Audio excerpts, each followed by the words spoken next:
Studio में आपका स्वागत है। सीएम टुडे न्यूज़ लेकर मैं हूं मोहम्मद कमर खान। मध्य प्रदेश के मुख्यमंत्री डॉक्टर मोहन यादव ने उज्जैन स्थित जय गुरुदेव आश्रम पहुंचकर परम पूज्य बाबा जय गुरुदेव जी महाराज को श्रद्धापूर्वक नमन किया। इस अवसर पर उन्होंने संत बाबा श्री उमाकांत जी महाराज के अमृत प्रवचनों का श्रवण कर उनका आशीर्वाद प्राप्त किया। मुख्यमंत्री ने कहा कि गुरुदेव के मार्गदर्शन से जीवन को सरल, संयमित और आध्यात्मिक दिशा मिलती है। मुख्यमंत्री ने कहा कि सिंहस 2028 को ध्यान में रखते हुए उज्जैन को मेट्रो सिटी के साथ साथ आध्यात्मिक और सांस्कृतिक नगरी के रूप में विकसित किया जाएगा। उन्होंने बताया कि प्रदेश सरकार गोवंश संरक्षण के लिए गौशालाओं का निर्माण कर रही है और उज्जैन सहित अन्य धार्मिक नगरों में शराबबंदी लागू की गई है। मुख्यमंत्री ने कहा कि धार्मिक और सांस्कृतिक मूल्यों के संरक्षण के लिए सरकार निरंतर काम कर रही है।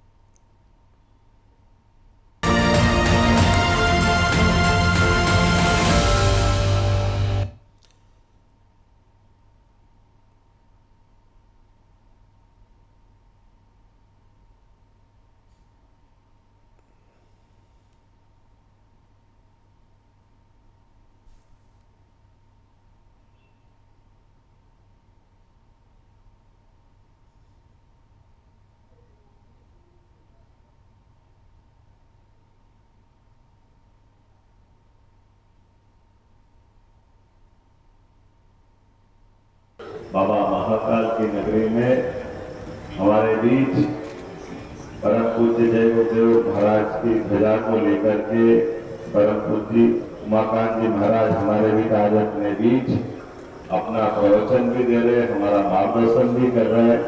मैं महाराज जी का आशीर्वाद लेने भी आया हूँ और आप सबके बीच में इस बात को भी अपील करूंगा कि हम सब अपने सत्य मार्ग पर चलते हुए जय गुरुदेव महाराज ने जो हमको नामदान दे करके, दीक्षा दे करके, दीक्षा में छिपी शिक्षा, ये परोपकार की शिक्षा है, सत्य मार्ग पर चलने की शिक्षा है, जीवन में सत्कार्य करने की शिक्षा है। और जो गाय पाले वो सब गोपाल। ऐसे में जय गुरुदेव के आश्रम के माध्यम से हम पशु मात्र से प्रेम करें, अपने जीवन में सदैव इन सारे सिद्धांतों का पालन करें। और महाराज जी ने जो कृपा की, मुझे बोलने का अवसर दिया, महाराज जी का आशीर्वाद हमको हमारी सरकार को इसी प्रकार से मिले। आप सबके अंदर छिपे हुए परमात्मा को प्रणाम करते हुए मेरी वाणी को विराम देता हूँ। बोले प्रेम से बोलो जय गुरुदेव।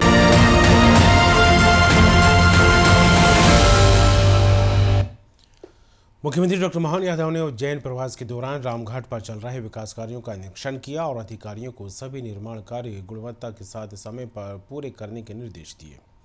सीएम ने कहा कि सिंहस 2028 को ध्यान में रखते हुए श्रद्धालुओं और स्थानीय नागरिकों के लिए बेहतर सुविधाएं विकसित की जा रही हैं।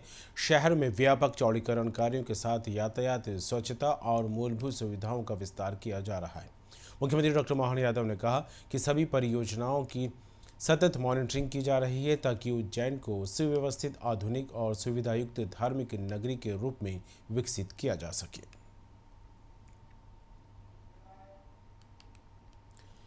मुख्यमंत्री डॉक्टर मोहन यादव उज्जैन दौरे के दौरान रामघाट पहुंचे। यहां उन्होंने सिंहस 2028 को लेकर चल रहे विकास कार्यों का निरीक्षण किया। सीएम ने वट और अंगारेश्वर मंदिर के बीच निर्माणाधीन पुल का जायजा लेते हुए अधिकारियों को श्रद्धालुओं की सुविधाओं का विस्तार करने के निर्देश दिए।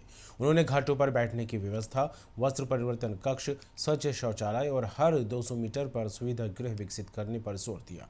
मुख्यमंत्री डॉक्टर मोहन यादव ने कहा कि उज्जैन में नागरिकों और श्रद्धालुओं की सुविधाओं को ध्यान में रखते हुए लगातार विकास कार्य किए जा रहे हैं। सभी परियोजनाओं की नियमित मॉनिटरिंग की जा रही है ताकि गुणवत्ता और दीर्घकालिक उपयोगिता सुनिश्चित हो सके। सीएम डॉक्टर मोहन यादव की जनप्रतिनिधियों, प्रशासन और नागरिकों के सहयोग से उज्जैन को आधुनिक मेट्रोपॉलिटन सिटी के रूप में विकसित किया जाएगा।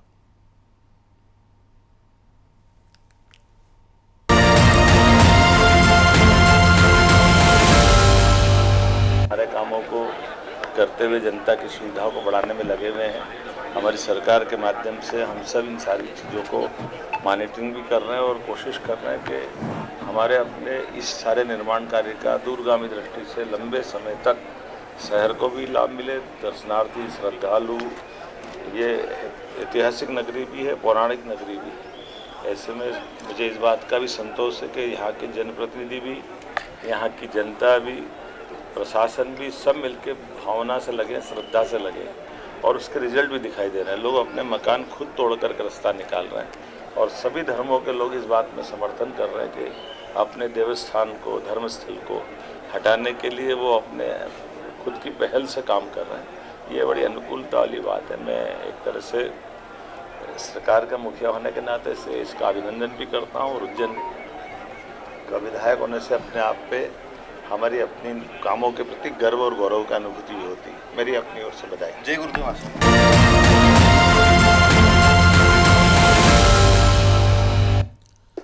मेरा शहर मेरी जिम्मेदारी अभियान के तहत स्वच्छ भारत मिशन शहरी में नागरिकों की भागीदारी लगातार बढ़ रही है।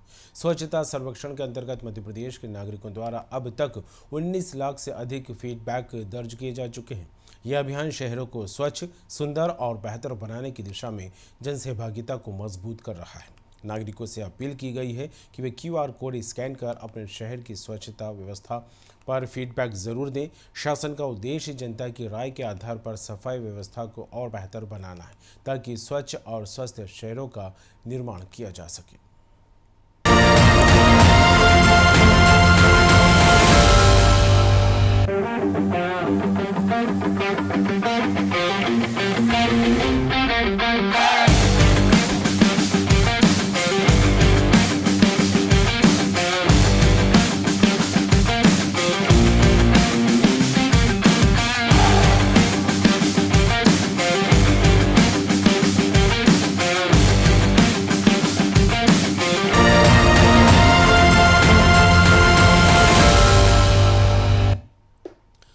मध्य प्रदेश में जलगंगा संवर्धन अभियान के तहत जल स्रोतों के संरक्षण और संवर्धन के लिए व्यापक स्तर पर अभियान चलाया जा रहा है। मुख्यमंत्री डॉक्टर मोहन यादव ने कहा कि 30 जून तक प्रदेश भर में सामूहिक श्रमदान के माध्यम से नदियों, तालाबों, कुओं और बावड़ियों की लगातार सफाई और संरक्षण के काम किए जा रहे हैं। मुख्यमंत्री डॉक्टर मोहन यादव ने बताया कि जल संरक्षण को जन आंदोलन बनाने के उद्देश्य से समाज के विभिन्न वर्गों की सक्रिय भागीदारी सुनिश्चित की जा रही है। उन्होंने कहा कि सतत प्रयासों और जन सहयोग के सकारात्मक परिणाम सामने आए हैं, जिसके चलते मध्य प्रदेश आज जल संरक्षण की दिशा में देश के अग्रणी राज्यों में शामिल है। मुख्यमंत्री ने प्रदेशवासियों से जल बचाने और प्राकृतिक जल स्रोतों के संरक्षण में सक्रिय भूमिका निभाने की अपील भी की।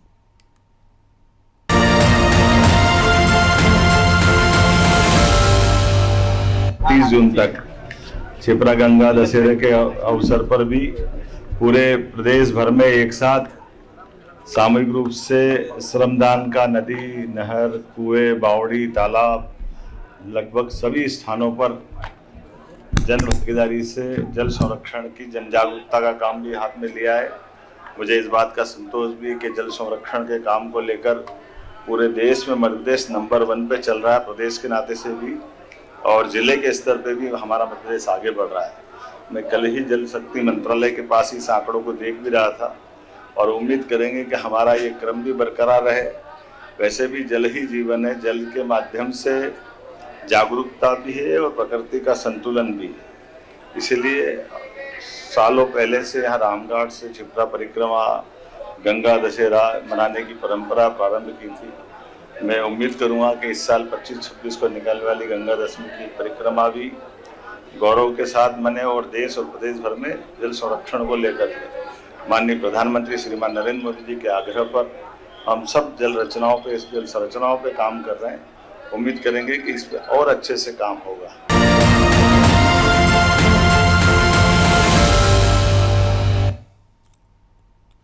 मध्य प्रदेश के मुख्यमंत्री डॉक्टर मोहन यादव ने भोपाल से वर्चुअली मंडला जिले में आयोजित आदि उत्सव कार्यक्रम को संबोधित किया। कार्यक्रम में प्रत्यक्ष रूप से शामिल नहीं हो पाने पर उन्होंने खेद व्यक्त करते हुए सभी प्रतिभागियों और आयोजकों को शुभकामनाएं दी। मुख्यमंत्री ने कहा कि रामनगर में होली और दिवाली एक साथ आने जैसा उत्साह दिखाई दे रहा है। उन्होंने कहा कि आदि उत्सव जनजातीय समाज को आर्थिक रूप से सशक्त बनाने का महत्वपूर्ण माध्यम बन रहा है। मुख्यमंत्री डॉक्टर मोहन यादव ने बताया है कि जनजातीय कल्याण के लिए राज्य सरकार ने 47,428 करोड़ रुपए का बजट निर्धारित किया है।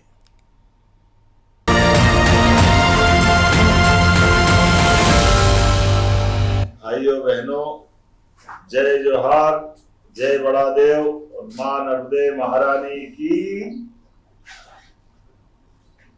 जय। आज के इस अवसर पर आदि उत्सव में पधारे सभी जनजाति भाई बहनों का मैं हृदय से स्वागत करता हूँ। रामनगर की धरती को भी राम राम करता हूँ। आनंद के साथ हम सबका सौभाग्य है। ये बात सही है कि मेरी बहुत इच्छा थी कि मैं मंडला इस कार्यक्रम में प्रत्यक्ष हूँ, लेकिन मैं आ नहीं पा रहा हूँ। इसका मुझे दुख भी है और आपको देख के ऊर्जा डबल हो गई। इस अद्भुत आयोजन और पुनीत प्रयास के लिए माननीय सांसद फग्गन सिंह कुलस्ते जी, माननीय मंत्री उइके जी, सभी मित्रों को मैं बधाई देता हूँ और आभार भी मानता हूँ। पिछले एक दशक से उत्सव जनजाति समाज की वैभवशाली परंपरा को जीवंत रखने में सफल सिद्ध हुआ, सक्षम बना है। और आज ये उत्सव ऐसा लग रहा रामनगर में आज होली दिवाली साथ ही हो गई, आनंद आ गया, इतना अच्छा लग रहा है। ये सौभाग्य की बात, ये जो सांस्कृतिक साझा उत्सव का आनंद दिख रहा है, इसकी ऊर्जा भी मैं महसूस कर रहा हूँ। मैं आपको बधाई दे रहा हूँ। ये मंच से हमारे प्रतिभावान कलाकार, कारीगर, उद्यमी अपनी अलग अलग प्रकार की कलाओं का भी हुनर और प्रदर्शन कर रहे हैं, उनको भी मैं बधाई देना चाहूंगा। विगत 11 वर्षों में इसने अपनी एक नई पहचान बनाई है और खास करके अब ये आर्थिक रूप से भी सबको सशक्त कर रही है। आदि उत्सव जनजाति बोली भाषा को समझकर अगली पीढ़ी तक पहुंचाने का सशक्त माध्यम बन रहा है। मंडला की गोंडी और बेगा जैसी मातृ बोलियों को संरक्षित रखने में भी ये आयोजन अपना विशेष भूमिका अदा कर रहा है। जैसा कि आपको जानकारी है, हमने अपने मंडला मेडिकल कॉलेज का नाम भी राजा शंकर शाह के नाम पे करने का प्रयास किया और रेलवे स्टेशन भोपाल का भी रानी कमलापति के नाम पर कराया।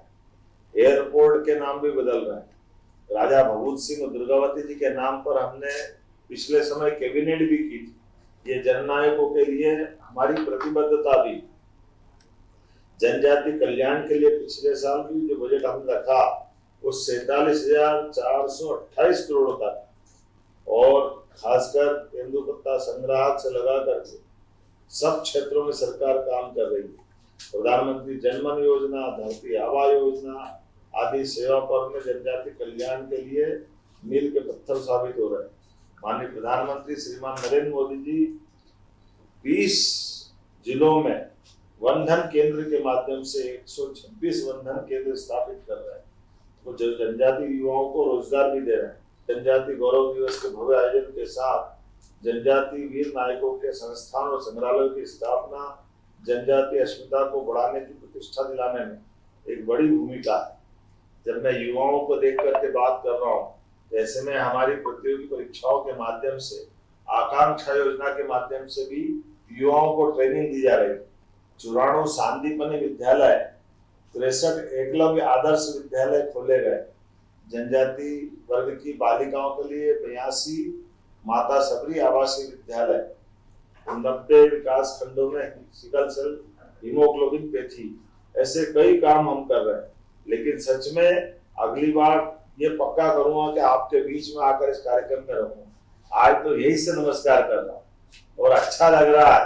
माननीय केंद्रीय मंत्री भी बैठे, प्रदेश के मंत्री भी बैठे और ये सुखद अवसर है कि आदि उत्सव के बाद हम सब मिलकर के इस प्रकार के आयोजनों की गरिमा गौरव का ध्यान रखते हुए और आनंद के साथ मनाएंगे।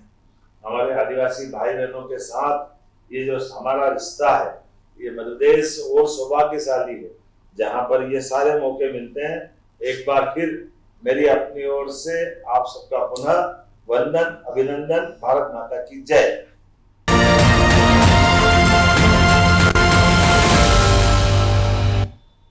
मध्य प्रदेश के मुख्यमंत्री डॉक्टर मोहन यादव ने आज मंत्रालय में विभिन्न नोडल विभागों की विस्तृत समीक्षा बैठक की। बैठक में शासकीय योजनाओं और जन कल्याणकारी कार्यक्रमों के प्रभावी क्रियान्वयन को लेकर अधिकारियों के साथ विस्तार से चर्चा की गई। सीएम ने निर्देश दिए हैं कि सभी विभाग योजनाओं का लाभ समय पर पात्र हितग्राहियों तक पहुंचाना सुनिश्चित करें। उन्होंने कहा कि शासन की प्राथमिकता आमजन को बेहतर सुविधाएं उपलब्ध कराना और विकास कार्यों में गति लाना है।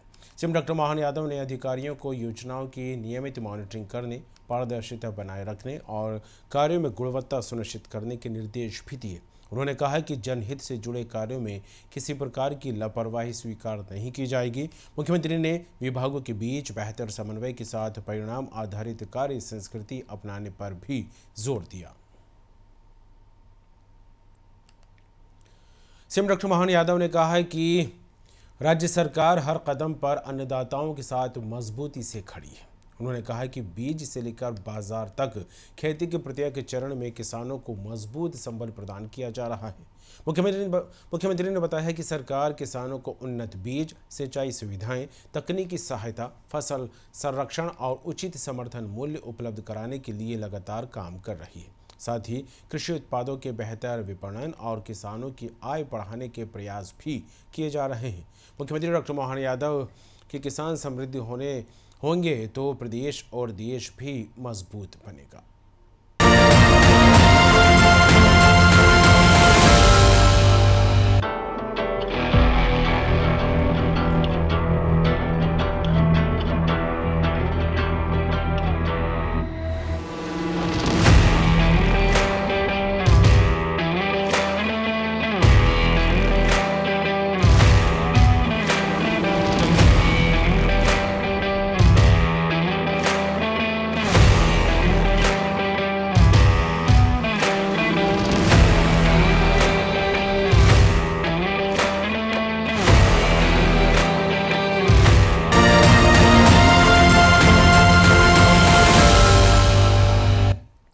मध्य प्रदेश के मुख्यमंत्री डॉक्टर मोहन यादव ने बड़ा एक्शन लिया। पाठ्य पुस्तक निगम अध्यक्ष सौभाग्य सिंह को कारण बताओ नोटिस जारी किया है। साथ ही जांच पूरी होने तक सौभाग्य सिंह के सभी प्रशासनिक और वित्तीय अधिकार तत्काल प्रभाव से खत्म कर दिए गए।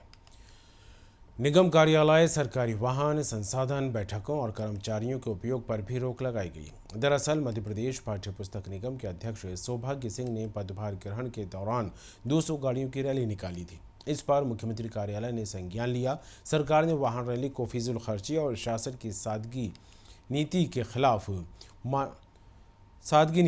इसको माना है और जांच पूरी होने तक सौभाग्य सिंह के सभी प्रशासनिक और वित्तीय अधिकार तत्काल प्रभाव से खत्म कर दिए। साथ ही निगम कार्यालय, सरकारी वाहन, संसाधन, बैठकों और कर्मचारियों के उपयोग पर भी रोक लगा दी है।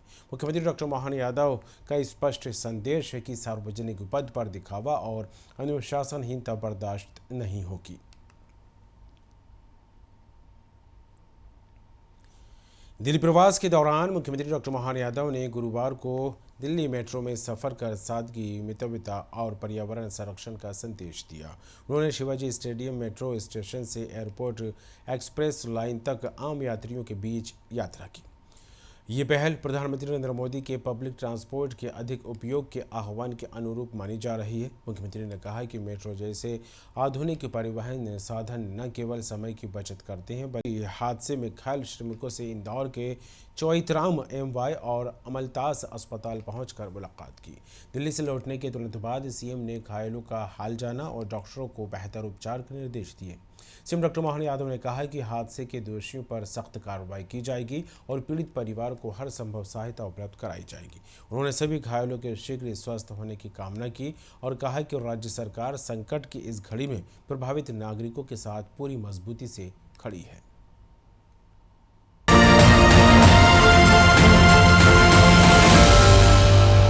पटाखा फैक्ट्री के हादसे में जो इंजर्ड हुए हैं उनको आज मैं देखने आया हूँ। अपने दिन में हमारे डिप्टी सीएम और प्रभारी मंत्री श्रीमान जगदीश देवड़ा जी, हमारे home ACS Sanjay Shukla, ADG संभाग और जिले के सभी अधिकारियों के साथ हमारे साथ माननीय मंत्री तुलसीराम सिलावट जी, माननीय विधायक मधु वर्मा जी, जिला अध्यक्ष, हम सब ने अभी बीमार घायलों को देखा है। ये सही है कि पटाखा फैक्ट्री के अंदर ये जो हादसा हुआ है उसमें इस पे एनएसए भी किया है और कठोर कार्रवाई भी की गई है। इस हादसे के लिए वरिष्ठ स्तर पे भी जांच होगी, जो दोषी उनको सजा भी मिलेगी, लेकिन अभी हमारा ध्यान घायलों की तरफ है और जो इस हादसे में जिनका निधन हुआ है, सरकार उनके उस दुख की घड़ी में परिवार के साथ है। जो भी लापरवाही होगी, जिस प्रकार की अंदर की जानकारी होगी, आगे जैसी जांच रिपोर्ट आएगी वो इस तरह से, लेकिन सरकार किसी को छोड़ने वाली नहीं है और ये एक तरह से सबक भी है, लेकिन हम उम्मीद करेंगे कि ऐसा हादसा दोबारा ना हो। लास्ट वाले जिला प्रशासन के द्वारा जिन मरीजों को भर्ती किया गया, मैं यहाँ से पहले इंदौर में नीचे और चौधरी हॉस्पिटल में मरीजों को देख कर आया हूँ। यहाँ मलकास मेडिकल कॉलेज में भी आज मैं यहाँ मिलने आया हूँ। मुझे जो जानकारी दी गई है वो आपके सबके सामने है। जिस प्रकार की घटना घटी है और जिसके पास लाइसेंस था उस पर NSA की कार्रवाई की गई है और जैसा कि जांच की इसकी घटना हुई, यहाँ के प्रधानमंत्री डिप्टी सीएम जगदीश देवड़ा जी और अधिकारियों सभी मिलकर के आज दिन भर इस पर जैसे घटना घटी त्वरित गति से सरकार ने अपना एक्शन किया।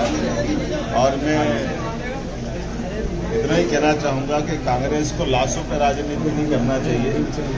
सरकार घटनाओं पर अपनी तत्परता से घटना के संबंध में भी, घटना के अंदर भी और घटना के दोषियों को भी छोड़ती नहीं।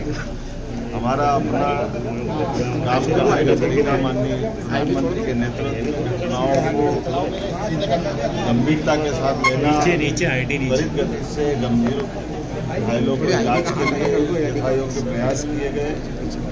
जिनके संपर्क करते हुए जिस प्रकार से भी हेल्प कर सकते हैं वो सब करने का प्रयास सरकार कर रही है।